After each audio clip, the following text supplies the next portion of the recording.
Vocês abriram Gênesis 1, 26? Vamos ler.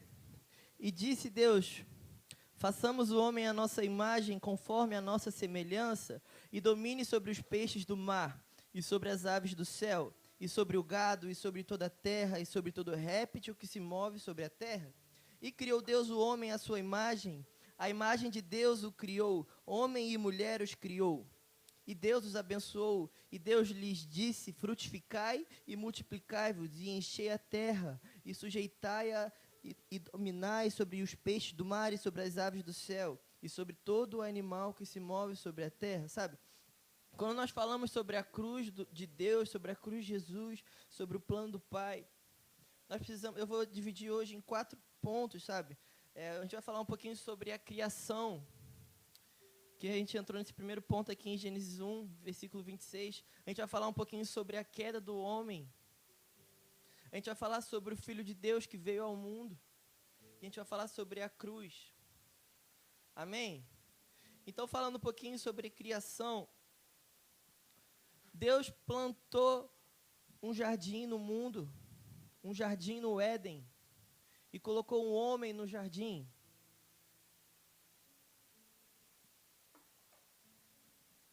E Deus deu um decreto ao homem. Jesus chegou para Adão e falou assim: cara, oi Adão, tudo bom? Frutifica, multiplica, domine. Eu te fiz a minha imagem, eu te farei a minha semelhança. Isso não é uma ideia de Deus, tipo, cara, se você quiser, você domine. Se você quiser, você frutifique. Se você quiser, eu te faço a minha imagem e semelhança. Isso não foi uma ideia, isso foi um decreto. A Trindade olhou e falou: façamos, Nassé, façamos. Nós vamos fazer. A Trindade prometeu, o Pai prometeu ao Filho, o Filho prometeu ao Espírito, o Espírito prometeu ao Pai: nós vamos fazer um homem à nossa imagem e semelhança. Façamos, nós vamos fazer. Há um decreto sobre a Trindade e isso veio ao homem. Então o homem foi feito à imagem de Deus para que ele se tornasse a semelhança dele. Então nós chegamos no primeiro ponto da criação do plano de Deus. O homem foi feito para ser como ele é, para ser como Deus é. Amém? Nós fomos criados para ser como ele. Fala comigo, ser igual a Deus. Só que Deus não parou aí. Ele falou assim: cara, frutifique, multiplique-se, expanda o meu jardim, espalhe o meu aroma. Sabe, o que foi cantado sobre cantares também era cantado no Éden. Espalhe o meu aroma por aí. Então, aí a gente chega no segundo plano de Deus. Deus não queria apenas que Adão fosse igual a ele, mas que Adão formasse família também. Então, ser igual a Deus, o primeiro ponto. Segundo ponto, formar família. Repete comigo, formar família. Só que Deus também não parou por aí. Deus falou: domine os peixes, domine os répteis, domine os animais. Se expanda sobre a terra. Então nós chegamos no terceiro ponto, que é governar a terra. Fala comigo, governar a terra. Então Deus, ele colocou Adão num jardim para que ele fosse como Deus, para que ele fosse igual a Deus, para que ele formasse família e a partir disso ele governasse a terra.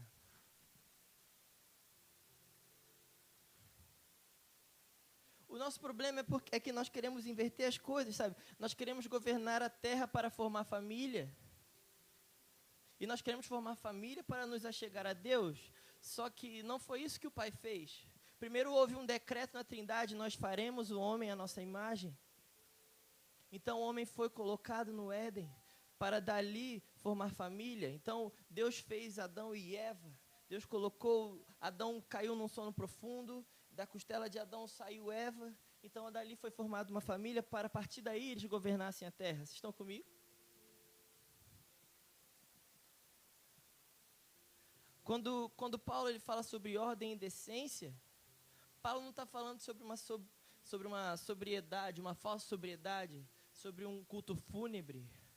Paulo está falando que há uma ordem. O reino de Deus é ordenado. O reino de Deus antes de algumas coisas se cumprirem, há uns princípios, sabe? Hebreus fala de princípios elementares, cara. Porque se você quer viver coisas secundárias, você precisa viver coisas primárias. No reino de Deus há uma ordem. Então Deus colocou essa ordem lá na criação, lá em Gênesis. Adão, eu vou te fazer a minha imagem. Eva, eu vou te fazer a minha imagem. Isso não foi falado apenas para Adão, mas foi falado para o homem como humanidade. Vocês estão comigo? Ser como ele é, formar família e governar a terra. Eu acho que eu vou quebrar o pallet. Deus me abençoa. Eu vou falar sobre a queda agora, eu estou até com medo.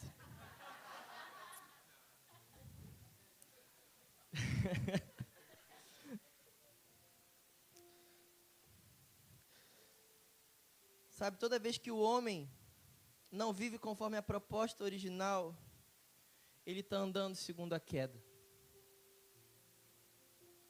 Toda vez que o homem ele sai do plano original de Deus, que é ser como ele é, formar família e governar a terra, ele saiu do plano de Deus. E quando nós saímos do plano de Deus, nós caímos.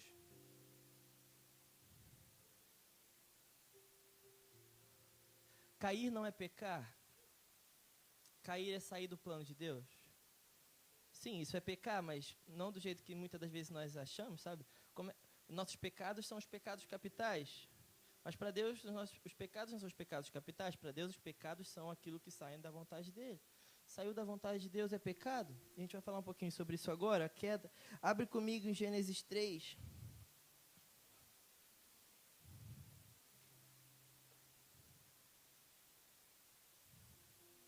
Fala assim, todo mundo abriu? Ora, a serpente era a mais astuta de todas as alimárias do campo que o Senhor Deus tinha feito. E esta disse à mulher, é assim que Deus disse, não comereis de toda árvore do jardim? E disse a mulher à serpente, do fruto das árvores do jardim comeremos, mas do fruto da árvore que está no meio do jardim, disse Deus, não comereis dele, nem nele tocareis, para que não morrais. Então a serpente disse à mulher, certamente não morrereis, porque Deus sabe que no dia em que dele comerdes se abrirão os vossos olhos, e sereis como Deus, sabendo o bem e o mal. E vendo a mulher que aquela árvore era boa para se comer, e agradável aos olhos, e árvore desejável para dar entendimento, tomou do seu fruto e comeu. E deu também a seu marido, e ele comeu com ela. Então foram abertos os olhos de ambos, e conheceram que estavam nus, e coseram folhas de figueira, e fizeram para si aventais. Gênesis 3, cara, nos diz sobre a queda do homem. E sabe, a gente demoniza Adão e Eva, só que muitas das vezes nós somos piores do que eles, sabe? Será que eles fizeram uma coisa tão grave assim? Será que talvez nós não acharíamos lícito comer do fruto do entendimento? Será que nós não acharíamos lícito ir na livraria, sabe? Ir na sessão que Deus ainda não me ordenou a ler, mas pegar um livro e começar a folhear ele e começar a entender ele, sabe? Tem algo de errado nisso? Tem algo de errado nisso, sabe? A gente foi para Portugal agora, eu, o Alessandro e o Cantarino, a gente chegava nas praças. Eu me lembro muito que isso me tocou muito, eu fiquei muito abalado com isso. A gente chegou para um senhor português, a gente falou assim, a gente estava conversando com ele, a gente falou assim, nós podemos orar por você? Nós podemos abençoar você? E ele virou para a gente e falou assim, claro que não. Eu não fiz nada de errado. Eu não fiz nada de errado. Eu não devo nada a ninguém. Certamente ele devia ser um homem comum, devia ser homem de uma só mulher, devia cuidar bem da sua casa, devia ser um homem íntegro. Ele não aparentava ter nada de anormal. Mas sabe, ter uma vida de pecado não se refere a você fazer coisas ruins. Ter uma vida de pecado se refere a você não ser como ele é, a não andar conforme o que ele ordenou. Se você não está encontrando Jesus em seu jardim, se você não está formando família e se você não está governando a terra, você não está no plano de Deus. Pecar não é fazer coisas ruins, pecar é fazer coisas boas sem Deus. Quando nós fazemos coisas boas sem Deus, nós colocamos nós no lugar que é dele, no lugar que é devido. Vocês estão comigo? Eu não vou gritar. A cruz é suficiente.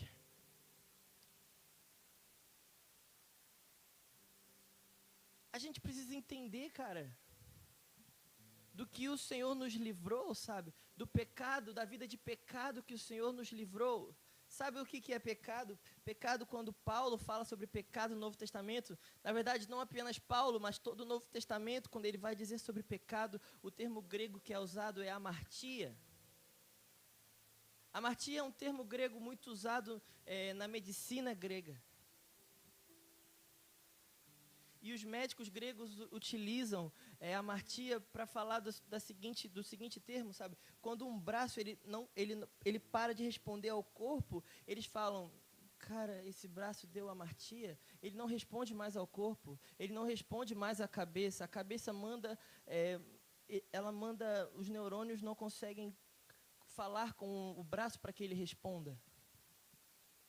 Então, toda vez que o corpo, toda vez que uma parte do corpo, um membro do corpo, ela para de responder, o próprio corpo e a cabeça, então aquilo deu amartia, sabe? Essa é a palavra que a Bíblia usa para definir pecado. Pecado não é apenas você roubar, matar, se prostituir. Pecado é você parar de ouvir o que a cabeça está falando, que é Jesus, cara. E tem um outro termo também, que é usado na arte grega. É quando em uma peça teatral, o protagonista, ele não está em seu lugar devido. É como se nós pegássemos Titanic e tirássemos o Jack do seu lugar, sabe?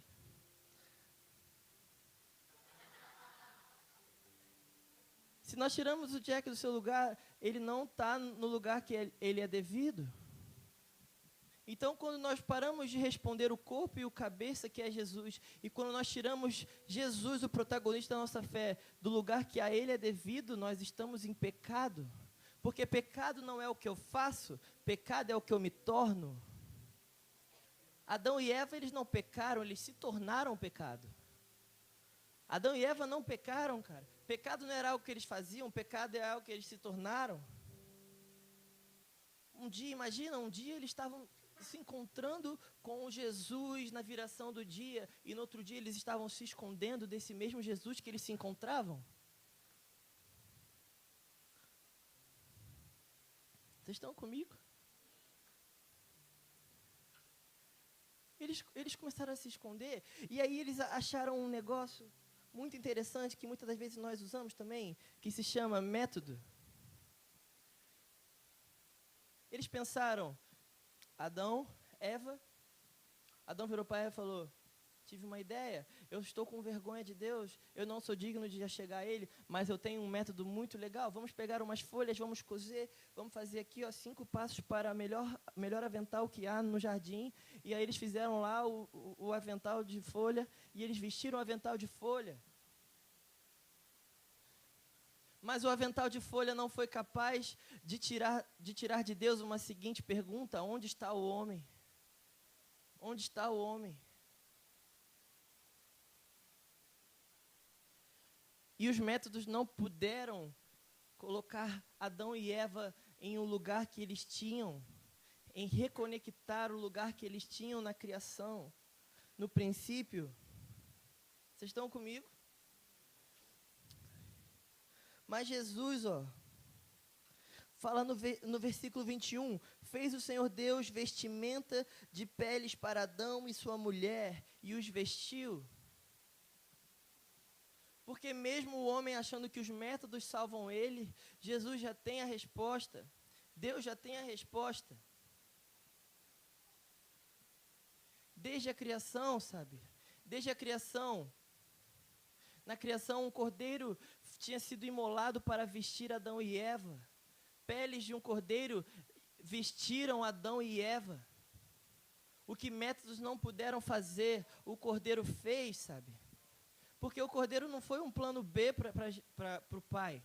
O cordeiro foi imolado desde a fundação do mundo. Jesus não é o plano A, Jesus é o plano de Deus. Há uma grande diferença entre você ter Jesus como primeira opção e você ter Jesus como a opção. Jesus sempre foi a opção do Pai para mudar o homem. É por isso que Jesus vinha na viração do dia. Vocês estão comigo? Está muito rápido? Não, né? O pecado passou a fazer parte da natureza do homem e, consequentemente, faz com que o homem deixe de ser quem ele tinha sido criado para ser. Porque o pecado faz isso, nós não conseguimos ser o que nós fomos criados para ser. Após a queda do homem de sua condição natural, a maior consequência que este sofre é a morte. E essa morte significa a perca da comunhão com seu Criador. Então, nós vamos para Gênesis 3, 24, que diz assim, ó: e expulso o homem, colocou querubins ao oriente do jardim do Éden e o refulgir de uma espada que se revolvia para guardar o caminho da onde? Da árvore da vida. Porque o homem, ele tinha comido da árvore do conhecimento. Só que conhecimento sem revelação é morte. Conhecimento sem revelação é morte. O que o homem queria? O homem queria conhecer, mas o homem não queria conhecer a revelação de Deus, que é Jesus. Jesus é a revelação. Então ele escolheu um método. Métodos atrás de métodos. Eu como da árvore, eu conheço, agora eu uso um método para me esconder de Deus, e aí é método atrás de método. Só que Deus já tinha a resposta, fez a vestimenta para ele, apontando para a redenção de Jesus. Só que a gente muitas das vezes vê esse versículo 24 como um castigo de Deus. A gente vê esse versículo 24 tipo, Deus desistiu de Adão.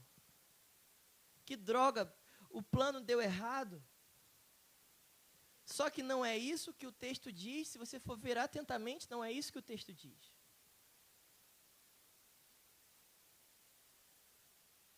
Haviam duas árvores que o homem não poderia comer: a árvore do conhecimento do bem e do mal e a árvore da vida. O homem tinha comido da árvore do conhecimento do bem e do mal, então Deus colocou querubins para proteger o caminho da árvore da vida. Porque se o homem, comendo do conhecimento do bem e do mal, comesse da árvore da vida, o homem seria eternamente pecador. O homem seria eternamente pecador. Então Deus, em sua bondade, em sua misericórdia, Ele coloca querubins e disse, não deixe Adão chegar aqui, que eu tenho o plano para Adão. Eu tenho o plano para Adão. Ele se tornou pecado, mas ele não se tornará eternamente pecado. Então Deus tira Adão e Eva do jardim, coloca querubins para guardar a árvore da vida. Então Adão começa a viver a sua vida de pecado, não pecando, mas uma vida de pecado. Porque quando nós temos uma vida de pecado, mesmo que nós façamos boas obras, elas não são boas obras. O homem saiu do jardim, sabe? Um jardim que foi feito para que o homem fizesse todas as coisas nele, sabe? O nosso lugar secreto, sabe? Muitas das vezes nós lidamos como lugar secreto o nosso quarto de oração.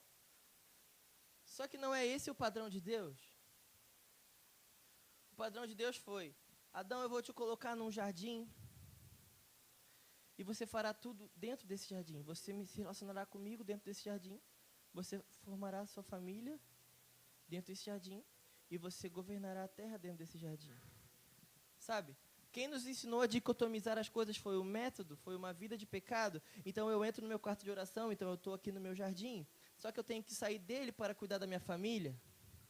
Eu tenho que sair dele para trabalhar.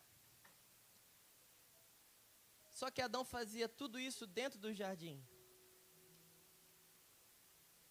Não era uma coisa separada, sabe? Será que nós não podemos ter uma vida com Deus, na nossa vida com Deus, na nossa família e no nosso trabalho? Porque esse era o plano de Deus para Adão.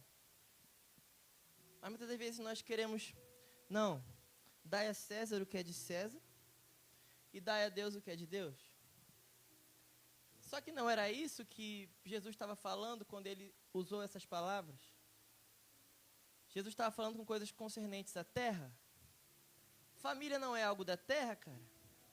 É por isso que Deus é um filho e o Yahvé é um pai. Família não é algo da terra, família é algo do céu, cara. É por isso que a terra ataca tanto as famílias, porque família não é algo que o homem inventou. Família é algo que Deus inventou. É algo que Deus criou. Trabalho não foi algo que o homem inventou, cara.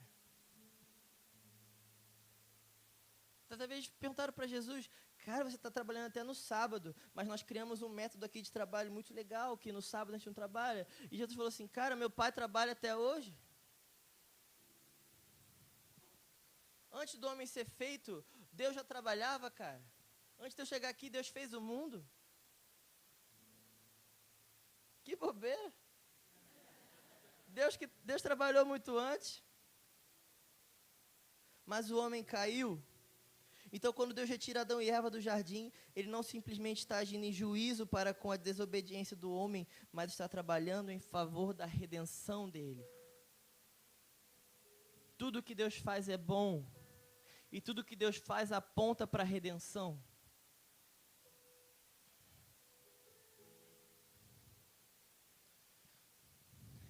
Então, com a queda, nós temos o entendimento de Romanos 3, 23, que Paulo fala, porque todos pecaram e carecem da glória de Deus, sabe? Não foi apenas Adão que pecou. Não foi apenas Eva que pecou, mas eles se tornaram pecado. Então, eu nasci nesse mundo de pecado. Caim e Abel foi indo, cara. Enoque vivia nesse mundo de pecado. Noé vivia nesse mundo de pecado. Moisés viveu nesse mundo de pecado. Davi viveu nesse mundo de pecado. Salomão viveu nesse mundo de pecado. Eliseu, Elias. Tantos outros.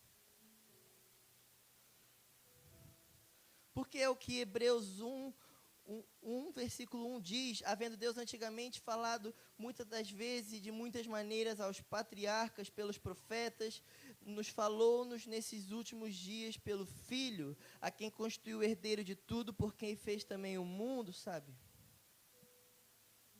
Revelação de patriarcas, de pais, Abraão, Isaac e Jacó, revelação de juízes como Sansão, o poderoso, revelação de profetas como Samuel, reis como Davi, sacerdotes, como toda a tribo de Levi foi, excelente em seu trabalho. Nada disso podia salvar o homem. É por isso que aqui o escritor de Hebreus fala, nesses últimos dias é diferente. Agora foi reservado Deus falar através de um filho. Deus falar através de um filho. Romanos 6, 23, o salário do pecado é a morte. Então, se todos pecaram e carecem da glória de Deus, e o salário do pecado é a morte, há um salário que devia ser pago? Há um salário que devia ser pago.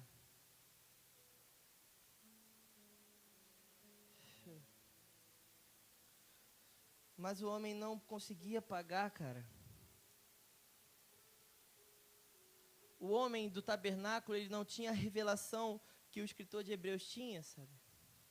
O mesmo escritor que escreveu, cara, aquilo que passou era uma sombra de bens vindouros. Então, não tem aquele cordeiro que era imolado, era uma sombra para um bem vindouro, para um cordeiro vindouro. Eles não tinham essa revelação. Então, eles realmente imolavam o cordeiro. O sumo sacerdote vinha ano após ano. Todo ano. Ano após ano, o sumo sacerdote entrava e sacrificava um cordeiro pelo povo. Então, o povo ficava bem, uau, estou limpo.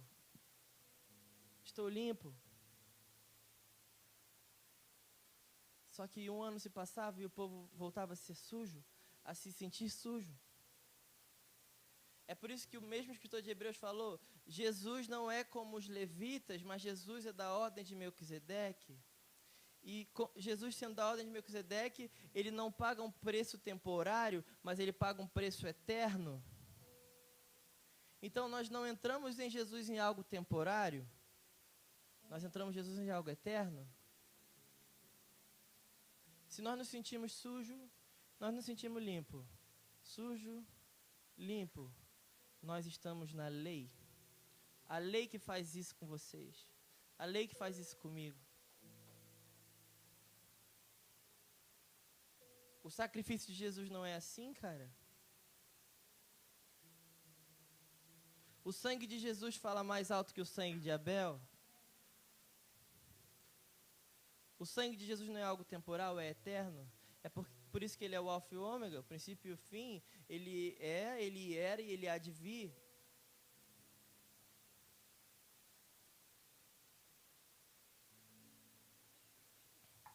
Não foi só Pedro que foi lavado com o sangue de Jesus, eu também fui.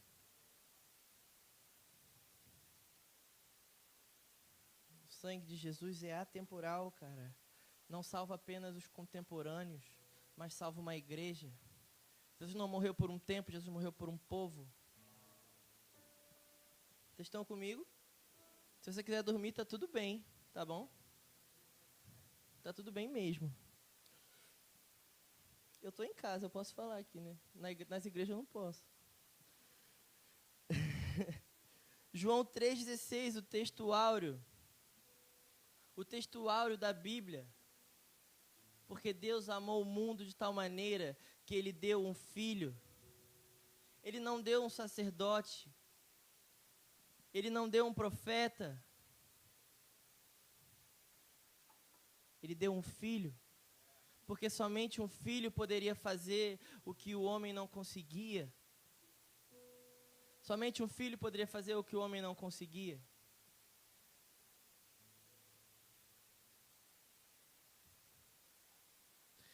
Porque Deus amou o mundo de tal maneira que deu o seu Filho unigênito, para que todo aquele que nele crê não pereça, mas tenha vida eterna. Porque Deus enviou o seu Filho ao mundo, não para que condenasse o mundo, mas para que o mundo fosse salvo por ele.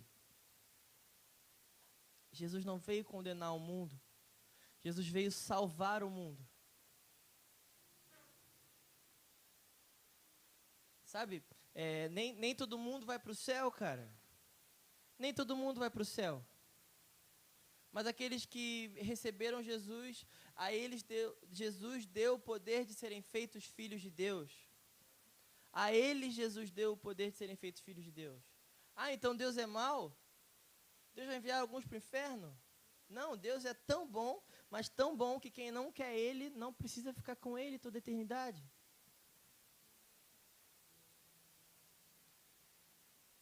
Gente, não se enganem, Jesus é o mesmo, ontem, hoje e sempre. Quem não quer Jesus hoje não vai querer amanhã, não vai querer no céu. O céu não tem o poder de te fazer mais, de gostar mais do que de Jesus.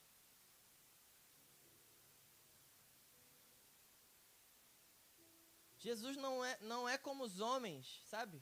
Porque os homens são assim, quando eu te dou um carro melhor, você me ama mais. Jesus não é assim. O padrão do céu não é esse. Nós vamos crescer em amor, porque nós vamos crescer em conhecimento. Quem te falou que... Não, porque quando... Eu não amo Jesus hoje não, mas quando eu for para o céu eu vou amar. Quem te falou isso, cara? Onde é que você leu? Você deve ter lido igual Adão, na estante que Deus falou para não ler.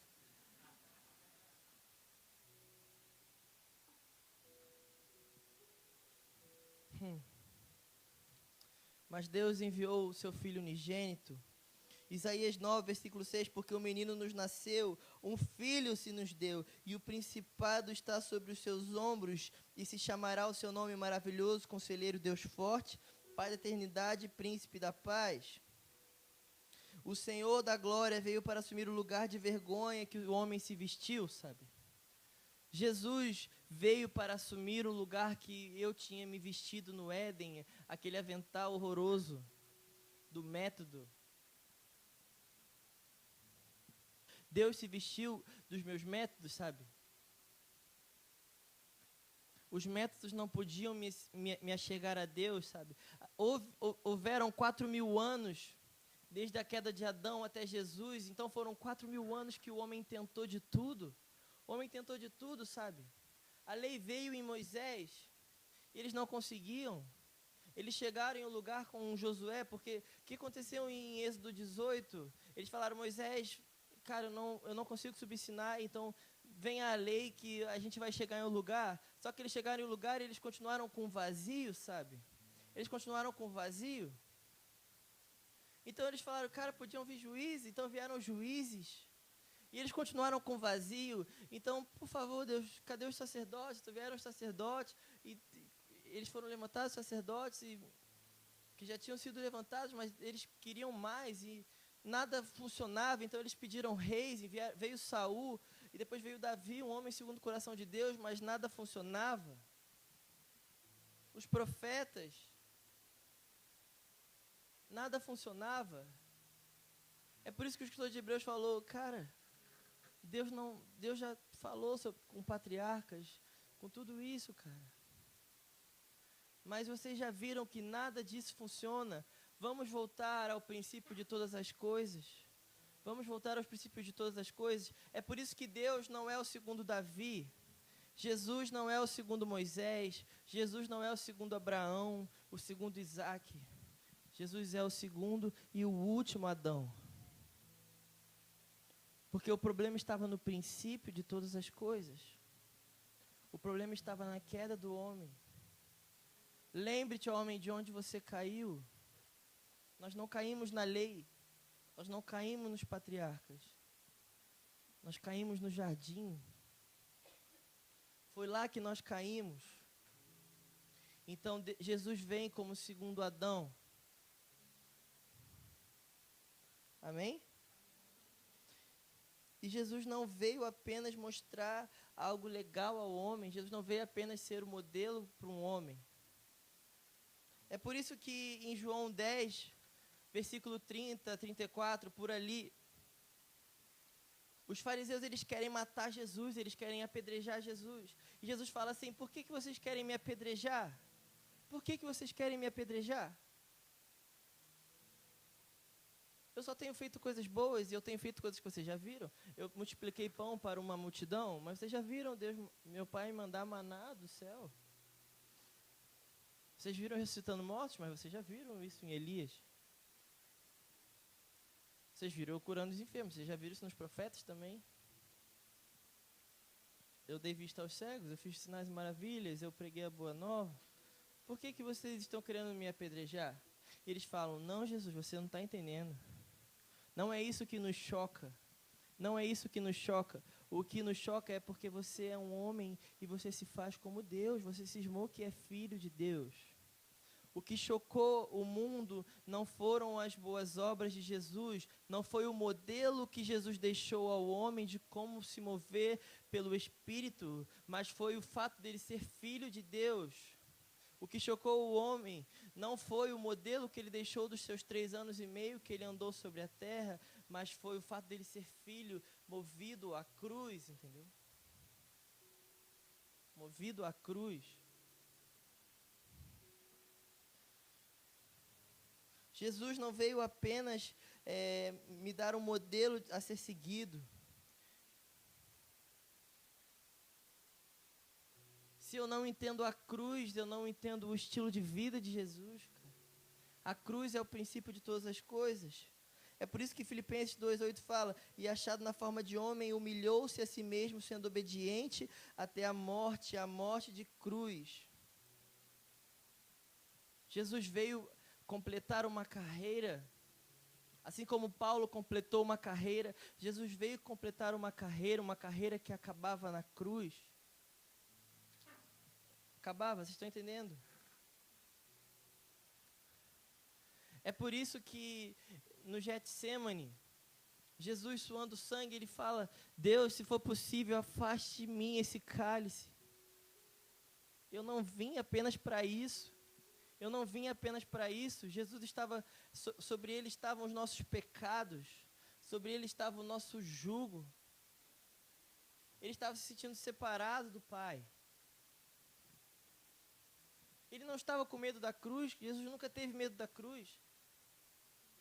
É por isso que ele fala assim, cara, Pedro tentou tirar Jesus da cruz, falou assim, não, Jesus, você como modelo de homem é 10, a gente vai te colocar como rei daqui, você vai governar, você é o modelo de homem que nós esperávamos. E ele falou assim, sai daqui, Satanás, eu não vim te dar um modelo, eu vim te salvar, cara. Eu não vim te dar um modelo a ser seguido apenas, eu vim te salvar. Eu vim te dar a minha natureza, porque você nunca vai fazer o que eu faço se você não for como eu.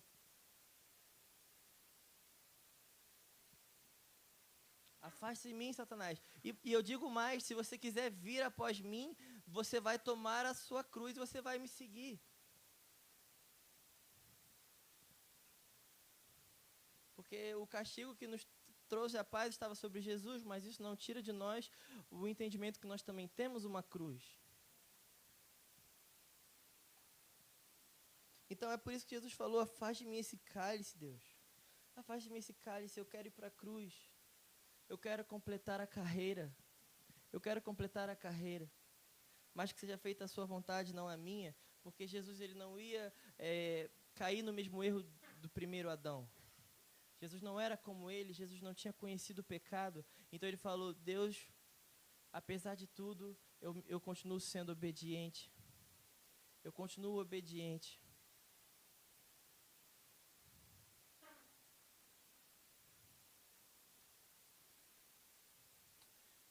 Deus precisava depositar a sua ira em alguém, porque a gente falou isso, cara, segundo Romanos 6, 23, o salário do pecado é a morte, havia um salário, havia um jugo sobre o homem que não tinha sido pago. Então nós vamos para Isaías 53, um texto bem claro sobre o plano de Deus, sobre a cruz. Verdadeiramente, ele tomou sobre si as nossas enfermidades. Segundo Lucas 9, 22, que fala, é necessário que o Filho do Homem padeça muitas coisas e seja rejeitado dos anciãos e dos escribas e seja morto e ressuscite ao terceiro dia. Voltando a Isaías 53, mas ele foi ferido por causa das nossas transgressões e moído por causa das nossas iniquidades. O castigo que nos traz a paz estava sobre ele, e pelas suas pisaduras fomos sarados. Todos nós andávamos desgarrados como ovelhas, cada um se desviava pelo seu caminho, mas o Senhor fez cair sobre ele a iniquidade de nós todos. Ele foi oprimido e afligido, mas não abriu a boca, como um cordeiro foi levado ao matadouro, e como a ovelha muda perante os seus tosqueadores. Assim ele não abriu a sua boca. Pulando um pouco, o Senhor, todavia ao Senhor agradou moê-lo. Foi do agrado de Deus moer Jesus. A gente vai falar um pouco disso daqui a pouco. Fazendo-o enfermar.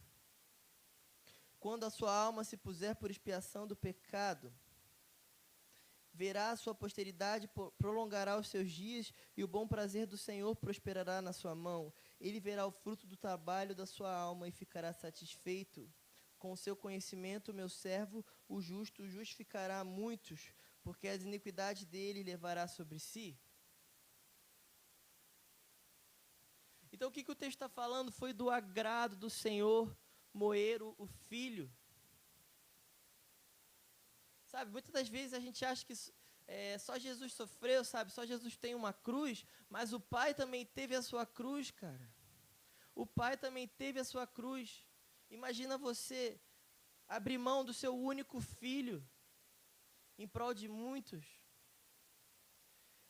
Deus Pai abriu mão da única coisa que Ele tinha por você. Será que nós podemos abrir mão das coisas que nós temos pelo Pai? Porque Ele fez isso. Ele abriu mão de tudo. Não apenas o Filho abriu mão de tudo, o Pai também abriu mão de tudo. E Ele fez tudo isso em amor, e Ele faria novamente em amor. Ele faria novamente em amor. Não foi agrado do pai moer o filho por causa do sofrimento do filho, mas por causa da sua redenção. Deus Pai se alegrou no sofrimento do filho, porque ele via o fruto. É por isso que ele profetizou: Jesus, meu filho, você verá o fruto do seu penoso trabalho e você vai se alegrar. É do meu agrado te moer, e você vai ver o fruto do seu penoso trabalho e você vai se alegrar, Jesus. Você vai se alegrar, meu filho.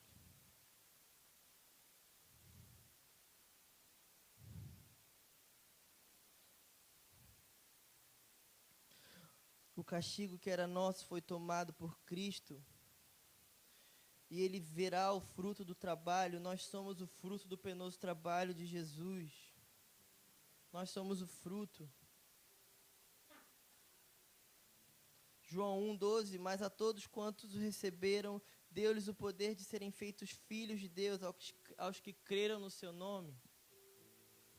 Nós falamos, Jesus veio como Cristo, Jesus andou como Filho de Deus, Jesus fez toda a obra, Jesus foi um modelo para nós como andar como um filho.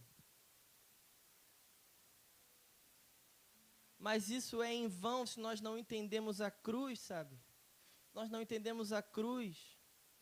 Nós nunca vamos andar como Jesus andou se nós não entendermos a cruz. Se nós entendermos a cruz, sabe? Jesus entendia a cruz.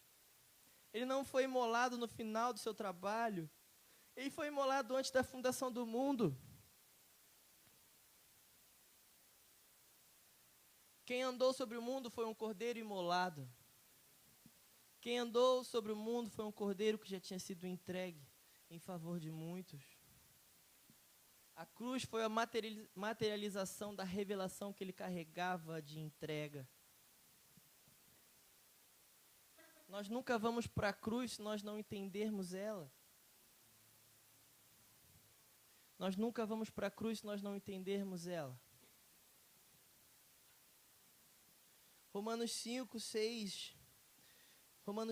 versículo 6. Porque Cristo, estando nós ainda fracos, morreu a seu tempo pelos ímpios, porque apenas alguém morrerá por um justo, pois poderá ser que pelo bom alguém ouse morrer. Mas Deus prova o seu amor para conosco, em que Cristo morreu por nós, sendo nós ainda pecadores.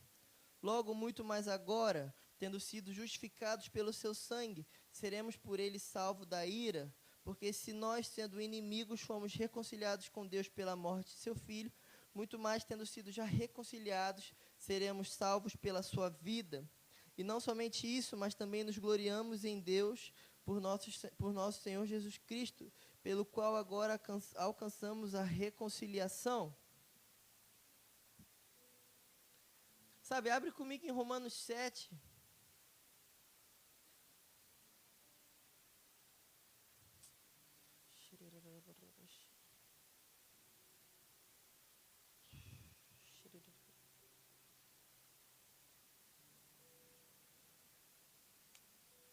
Muitas das vezes nós lemos Romanos 7 com uma ótica sem cruz, sabe? Com uma ótica sem cruz, e nós achamos assim: não, Davi, eu não consigo. Davi, eu não consigo. O bem que eu quero, esse eu não consigo fazer. E o mal que eu não quero, esse eu faço. Quantos já pensaram assim? Eu já pensei assim, cara. Só eu e a Mari? Tem mais, metade da igreja pelo menos. Achei que só eu pecava. E eu falava: Deus, eu não consigo mesmo. O bem que eu quero, esse eu não faço. E o mal que eu não quero, esse eu faço, sabe? Só que isso é uma mentira. Isso é uma mentira. Se nós formos ler Romanos 7, olha o que Paulo fala. Ele fala assim: esse bem que eu não quero, esse bem que eu quero, esse eu não faço. O mal que eu não quero, esse eu faço. Miserável homem que sou. Eu sou um homem miserável, quem me livrará desse corpo de morte? Então ele começa Romanos 8, pois agora já não há nenhuma condenação para os que estão em Cristo Jesus, porque a lei do Espírito da vida é em Cristo Jesus, que te livrou da lei do pecado e da morte. A lei do Espírito, a lei de Cristo te livrou do pecado e da morte.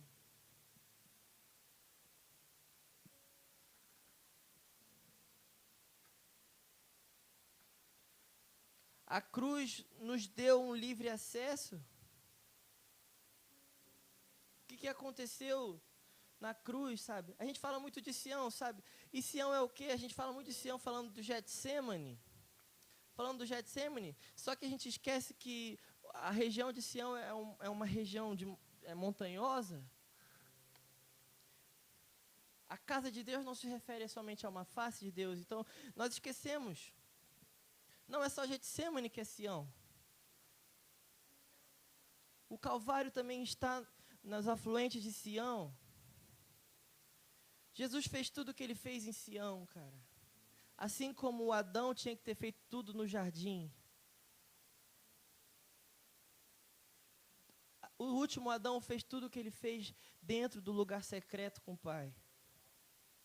O mesmo Getsemane, assim como Getsemane era Sião, assim também Calvário era Sião. Assim como no lugar ele se relacionava com o Pai, no outro lugar ele se entregou pelo homem.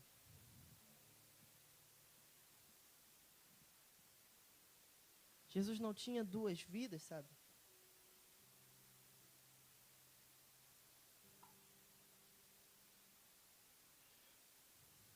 Porquanto, versículo 3, o que for impossível à lei no que estava enferma pela carne, isso fez Deus enviando seu próprio Filho, em semelhança de carne pecaminosa no tocante ao pecado. E com efeito condenou Deus na carne o pecado, a fim de que o preceito da lei se cumprisse em nós, que não andamos segundo a carne, mas segundo o Espírito. Porque os que se inclinam para a carne cogitam das coisas da carne, mas os que se inclinam para o Espírito, das coisas do Espírito.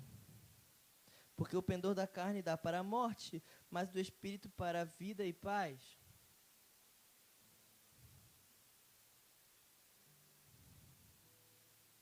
Tudo começa na cruz. Tudo começa na cruz, cara.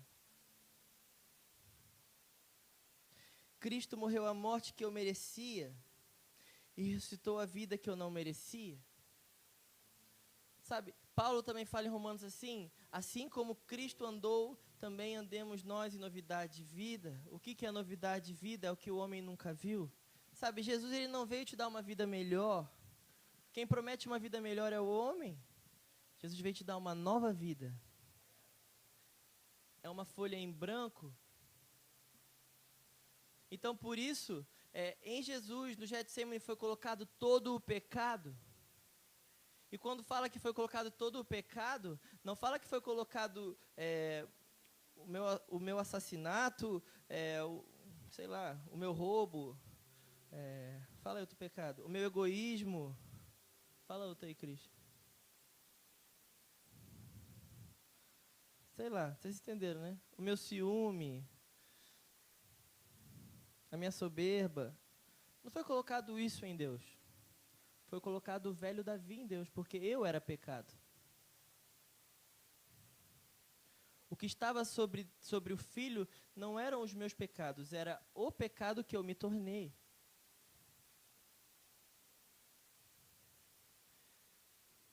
Jesus se fez pecado. Então, o Davi estava sobre Jesus para que o Cristo fosse para mim. O que veio para mim não foi amor, alegria, bondade. Não, o que veio para mim foi o Espírito Santo de Deus. Eu não recebi dons, eu recebi Ele. Assim como Ele me recebeu em pecado para que Ele pudesse pagar o preço do pecado na cruz, assim Ele também ressuscitou ao terceiro dia para que eu pudesse receber Ele.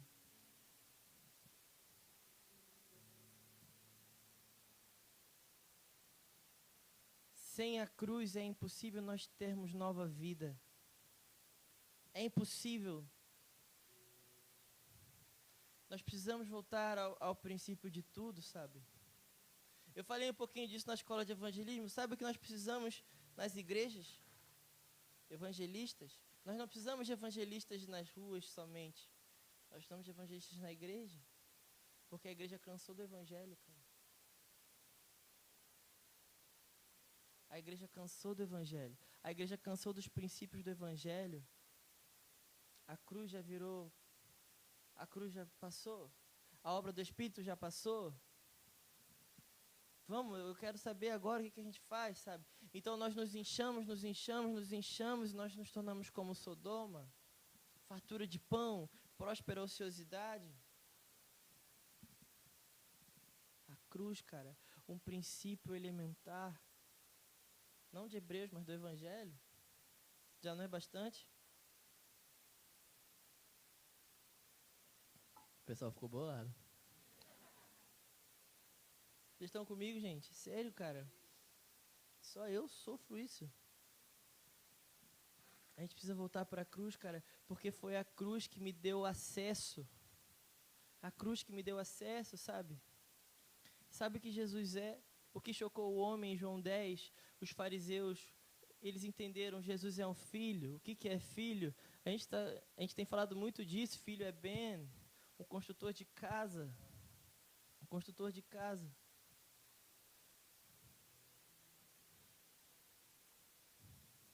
Não se turbe o vosso coração.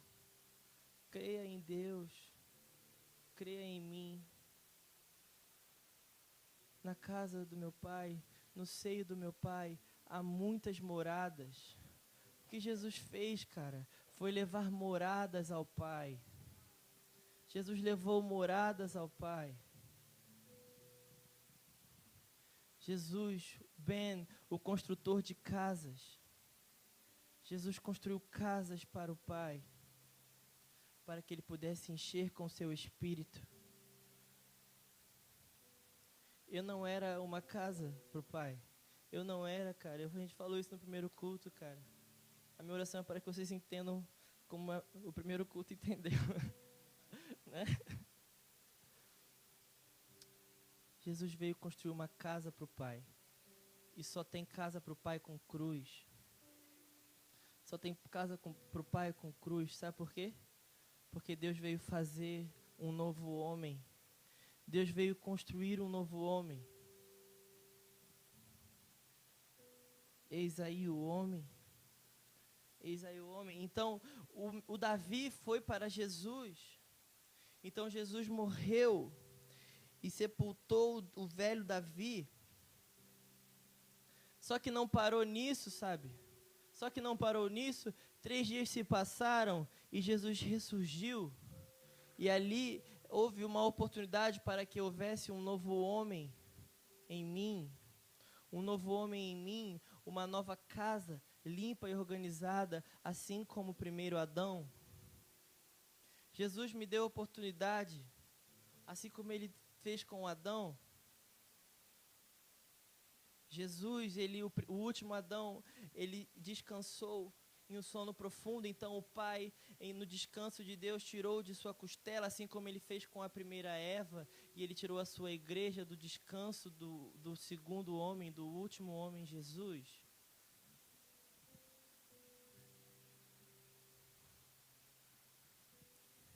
Mas nós não nos relacionamos com o Adão morto.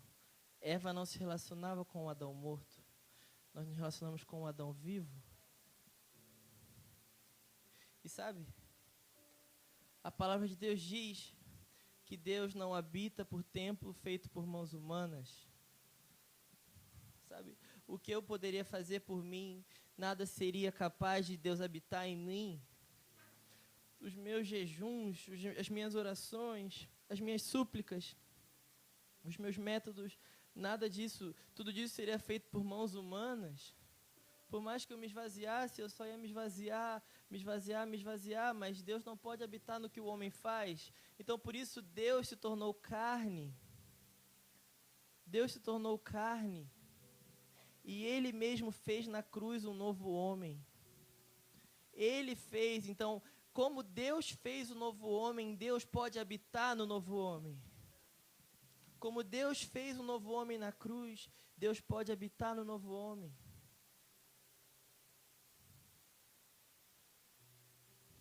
É por isso que antes de Jesus o Espírito vinha sobre Moisés, sobre Davi, sobre Sansão, sobre Saul, sobre Elias, sobre Eliseu, Samuel. O Espírito só conseguia vir sobre o homem Porque Deus, ele não pode habitar no que o homem fez. Deus habita no que ele fez. Então, Jesus veio e fez um novo homem para que o Espírito Santo pudesse habitar. É por isso que após Jesus, o Espírito Santo vem e mora no homem.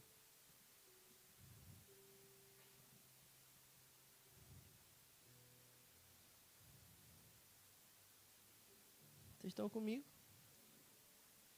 Por isso que 1 Coríntios 15, versículo 14, e se Cristo não ressuscitou, logo é vã a nossa pregação e também é vã a nossa fé.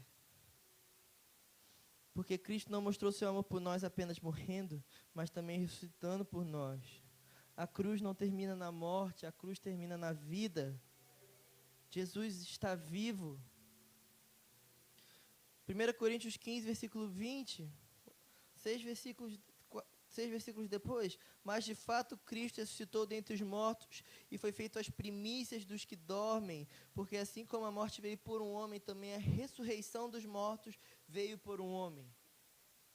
Isso aqui está falando de Jesus, cara. A minha morte veio por Jesus. Eu não conseguia me matar.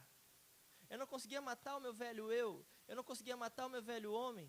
Então, por Jesus eu consegui morrer para mim mesmo. Mas não apenas morrer para mim mesmo, mas ressuscitar em Deus. Jesus não é apenas a garantia que eu vou morrer para mim mesmo, mas Jesus também é a garantia que eu vou ressuscitar um novo homem. É por isso que o Evangelho é uma boa notícia. É por isso que a cruz é uma boa notícia. Porque ela é uma notícia que, eu não aguentava mais. Agora, finalmente, eu posso viver uma vida eterna. Porque os sacrifícios dos sumos sacerdotes me davam apenas um tempo, mas o sacrifício da ordem de Melquisedeque, Jesus, o Cordeiro de Deus, ele veio nos dar uma eternidade, uma folha em branco para ser escrita na eternidade. Romanos 6,4, de sorte que fomos sepultados com ele pelo batismo na morte, de sorte, cara, que fomos sepultados com ele pelo batismo na morte. Na morte de Jesus há um batismo, no qual eu fui sepultado para que, como Cristo foi ressuscitado dentre os mortos pela glória do Pai, assim andemos nós também em novidade de vida. Novidade de vida aí no termo é o que o homem nunca viu. É por isso que em João 10 as pessoas se chocavam. O homem já tinha visto milagres, o homem já tinha visto muitas coisas, mas o homem nunca tinha visto uma transformação de vida tão brusca, tão assustadora. Como assim, cara? Você é um simples homem e você fala que é possível ser Deus, cara. Como assim? Você é filho de Maria e você fala que você é filho de Deus? Então você é Deus? Sabe, eles entendiam algo que a gente não entende. Que o fato de nós sermos filhos significa que nós temos uma herança, significa que nós temos uma genealogia, significa que nós temos um pai, significa que nós somos parecidos. Porque filho de peixe, peixe é. Filho de cachorro é cachorro. Filho de Deus é o quê?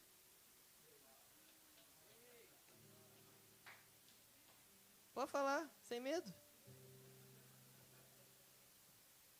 Nós não somos adorados, mas nós andamos conforme Ele é. Seja meu imitador, assim como eu sou de Cristo. Assim como eu fui, sejam vocês nesse mundo. Filhos e filhas. A criação aguarda a manifestação de filhos maduros. E essa palavra é a mesma palavra que é usada sobre Jesus. Então, o que o mundo espera não é nada menos que Jesus. O mundo não espera nada menos que Jesus. E a cruz é o diferencial de Jesus, cara. Eu não posso fazer o que Jesus fez por você. Eu posso fazer as obras de Jesus por você. Eu posso cuidar de você. Eu posso crescer sua perna. Posso te ressuscitar. Posso fazer tudo se você quiser. Mas morrer por você para que você tenha uma nova vida, somente Jesus pode. Somente Jesus pode, cara. Por isso nós temos que valorizar a cruz, cara. Nós devemos ser como os primeiros que eram reconhecidos como o povo da cruz. O povo da cruz, cara. O povo da cruz. O povo da cruz.